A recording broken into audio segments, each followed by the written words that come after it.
Nah, dalam Quran surat Al-Baqarah ayat 255, perhatikan saya, ini pasti kenal semua. Allahu la ilaha illa huwal hayyul qayyum. Pada ingat itu, kalau ayat ini dibacakan langsung ingat. Wah, itu ayat kursi, Pak. Buat apa? Ya, buat nakut-nakusin juri gitu kan? Ya nggak apa-apa, jurinya siapa?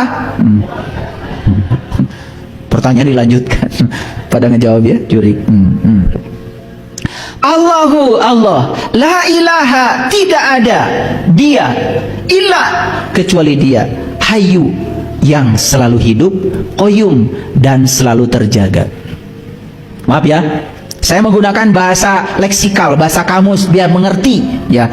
Allah, tidak ada Tuhan selain dia, yang maha hidup, hayyu, qayyum, yang maha terjaga. Qayyum, qiyam, itu maha berdiri sebetulnya, jadi maha terjaga. Siapa yang dalam diri kita selalu hidup? Nafas. Siapa yang dalam diri kita selalu terjaga? Nafas. Betul? Kalian tidur pun nafas gak ikut tidur. Betul? Pernah pamitan sama nafas? Pamit nafas, saya mau tidur. Pernah? Enggak, untung aja nafas gak ikut tidur. Betul nggak? Saya tanya, nafas itu siapa? Masih bingung, karena apa? Konsepsi tentang Tuhan itu sudah sedemikian terparadigma di otak kita. Dia tuh seakan suatu sosok gitu yang tinggal di sana. Keberadaan dia dalam diri kita yang mewujud sebagai napas, pinjaman kehidupan, yang tidak pernah tidur, nggak pernah ngantuk, itu saja tidak pernah disadari. Dekat nggak Allah? Apa wujudnya? Nafas.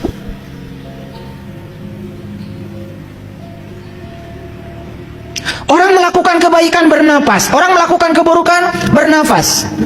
Allah ngikutin saja karena beliau itu adalah Rob, fasilitator. Terserah kamu, karena di balik semua pilihan ada risikonya. Saya kasih tahu ya, apa risiko yang paling besar dalam hidup ini? Apa? Apa? Silakan acungkan tangan. Apa risiko yang paling besar dalam hidup ini? Apa? Tertutup. Risiko yang paling besar dalam hidup ini adalah tidak mau ambil risiko.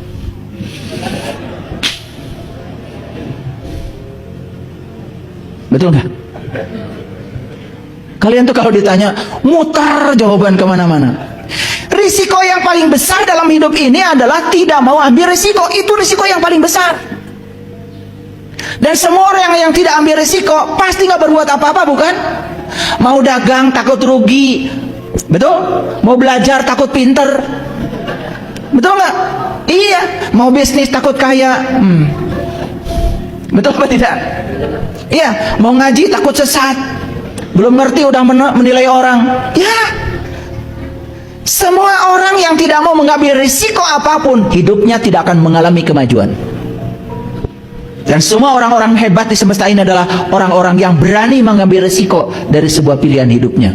Jadi kalau saya tanya, apa risiko yang paling besar dalam hidup? Tidak mau ambil risiko. Itu aja susah.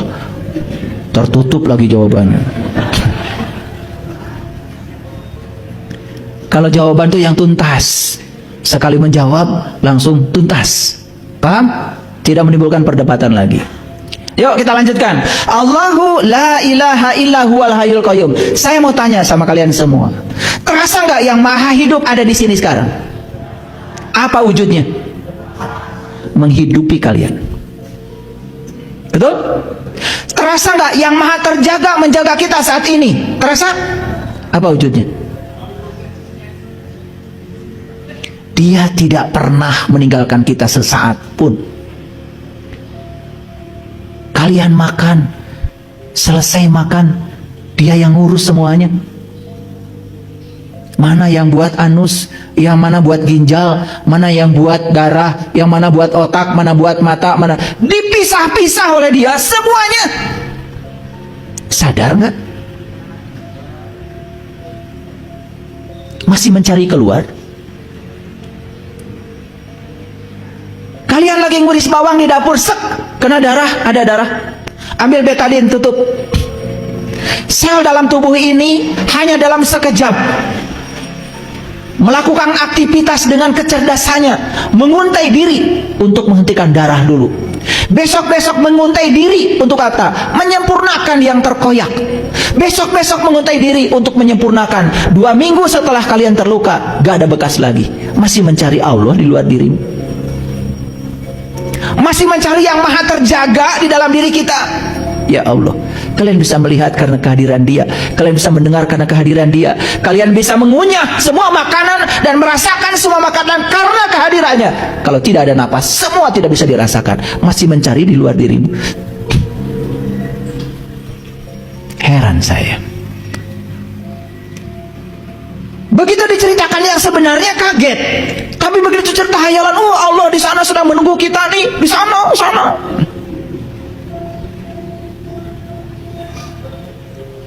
Karena sudah terparadigma, otak kita sudah terbentuk seperti itu. Kan Allah bilang, la ta'khudhuhu sinnatun wala naum. Boro-boro tidur Allah, ngantuk saja nggak pernah. Dan kalau Allah ngantuk, berarti Allah akan lepas sesaat. Tidak pernah. Boro-boro tidur, ngantuk saja tidak. Lahu ma fis samawati wa ma fil ard. Aku meliputi langit dan bumi dan semua yang di antara keduanya. Dia mengatakan aku meliputi, berarti kita diliputi oleh Dia. Masihkah kita menyaksikan Dia? Bukankah kita sedang bersama dengan Dia di tubuhnya Dia?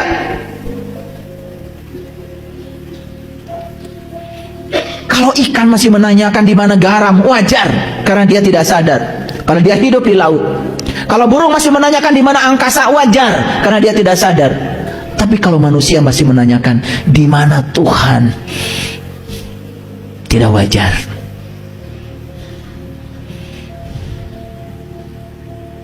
Man zalladhi yashfa'u indahu illa bi'izni ya'lamu ma baina aydihim wa ma khalfahum wa la yuhituna bi syai'in min ilmihi illa bima syaa' wasi'a kursiyyus samawati wal ard.